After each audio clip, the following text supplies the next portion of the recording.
Si vous avez mal devant l'épaule ou entre la nuque et l'épaule, souvent la cause, ce n'est pas forcément là où vous pensez. C'est des muscles qui sont liés à la respiration et qui sont attachés sur nos côtes. C'est les pires coupables. Et aujourd'hui, je vais vous montrer comment les tester et les détendre. Aujourd'hui, c'est moi qui vous montre les exercices. Comme ça, on voit si j'ai bien compris. Posez une main juste sous votre clavicule et une autre sur votre nuque. Soyez précis et touchez la zone osseuse avec cette main, pour que quand vous inspiriez, vous puissiez sentir, est-ce que au moment de l'inspiration, quelque chose se soulève et est-ce qu'au moment de l'expiration, quelque chose descend ici? Ça serait la solution idéale. Ça veut dire que j'ai une stabilité dans ma colonne vertébrale, que les scalènes, qui sont ces muscles qui s'attachent sur la nuque et sur les premières côtes, soulèvent les côtes pour aider l'inspiration et les laissent redescendre gentiment pour expirer. Si ça a lieu, ça veut dire que l'épaule, elle peut faire son travail librement parce qu'elle n'est pas impliquée dans des compensations. Mais c'est rarement le cas. Souvent, c'est la deuxième et la troisième possibilité qui sont prédominantes et qui font que l'épaule va avoir de la difficulté à être puissante parce qu'elle va sans cesse être en train de stabiliser à la place de la nuque. Parce que quand, à la place d'avoir cette main qui se soulève et qui descend pendant l'inspiration, j'ai cette main qui descend et qui remonte avec l'inspiration et l'expiration, ça veut dire que ma nuque est instable. Ça veut dire que le point de soutien, il est là et que le scalène va tirer ma nuque vers le bas chaque fois que j'inspire. Ça, c'est embêtant parce que l'épaule, elle va devoir compenser sans cesse toute la journée pour cette instabilité cervicale.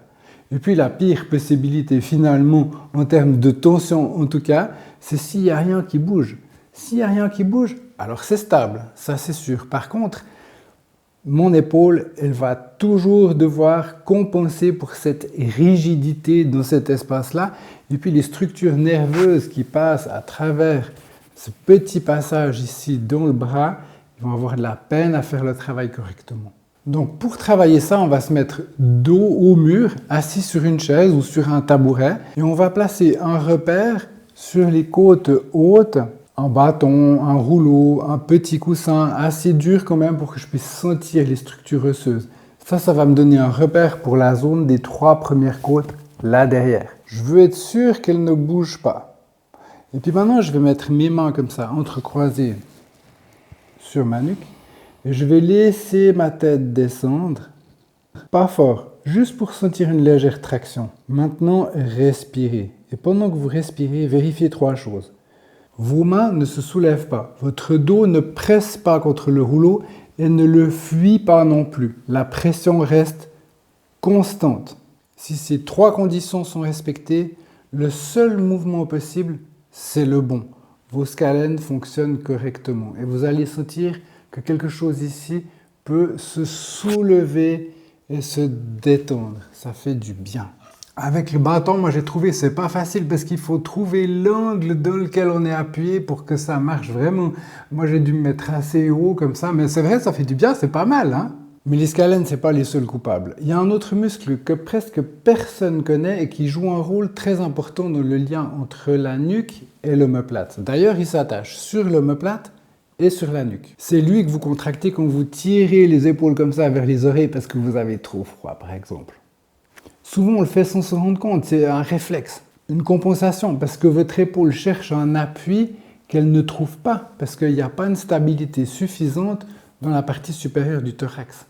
L'épaule monte pour essayer de se stabiliser parce qu'elle ne trouve pas quelque chose de stable sur quoi elle peut se détendre. Le problème, c'est que tant que vos scalènes ne fonctionnent pas correctement, ce releveur de l'omoplate, il va toujours avoir envie de se contracter parce qu'il fonctionne comme une compensation. Donc on doit d'abord parvenir à détendre ces scalènes qui sont des terribles parce qu'ils participent à notre angoisse, à nos appréhensions, à notre difficulté à lâcher, à laisser l'air sortir de nos poumons. Et c'est pour ça qu'on a beau dire de lâcher les épaules, on n'arrive pas parce que le problème il est ailleurs. Mais maintenant que vos scalènes sont déverrouillées, je vais vous montrer comment travailler le releveur de l'omoplate. Donc je prends une balle de tennis, une balle mousse, moi j'aime bien les balles comme ça, et je m'appuie contre un mur, ou je peux aussi faire ça couché sur le dos sur un matelas de yoga. C'est encore plus cool. On se détend. Et puis maintenant, on va placer cette balle exactement sur cette zone du releveur de l'omoplate. Et puis on va décrire des petits cercles avec le bras tranquillement en respirant dans un sens, dans l'autre. Puis on va accompagner ce mouvement avec une rotation à droite, à gauche de la tête contre le mur ou au sol si vous êtes sur votre matelas de yoga, jusqu'à ce que petit à petit ce muscle se détende. Il faut lui donner du temps. Après 2-3 minutes, vous allez sentir que la balle s'enfonce un petit peu plus dans votre corps. C'est le signe que le muscle se détend. Et puis laissez votre thorax faire son travail. Laissez les scalènes faire leur travail. Laissez-les soulever vos côtes et laissez l'air sortir de vos poumons. On n'a pas besoin de réfléchir pour respirer. C'est quelque chose d'automatique. Donc on peut attendre que l'inspiration se fasse d'elle-même et que les scalènes soulèvent nos côtes, puis les laissent redescendre tranquillement. On n'a pas besoin de tirer l'air activement, surtout si on n'est pas en train de courir. Moi, j'aime bien avec la balle. On peut mettre à plusieurs endroits dans le dos, j'ai remarqué. On peut tricher, on peut plus haut, plus bas. Bon, c'est pas forcément le releveur, l'omoplate, mais ça fait du bien. Donc, on vient de voir quelque chose d'important. Votre respiration, c'est pas seulement une fonction automatique, mais c'est aussi un moteur ou un frein pour toute la mécanique de votre épaule. Des muscles que vous n'avez probablement jamais pensé à travailler dictent en silence la qualité du mouvement de votre épaule. Maintenant, souvent, les tensions elles sont derrière l'épaule. Ça, c'est quelque chose qui revient sans cesse au cabinet. Et c'est quelque chose de relativement facile à travailler une fois qu'on a compris la combine. Dans la prochaine vidéo, on va parler de cette douleur-là derrière l'épaule et de comment, avec la posture, on arrive à travailler ça durablement. À bientôt!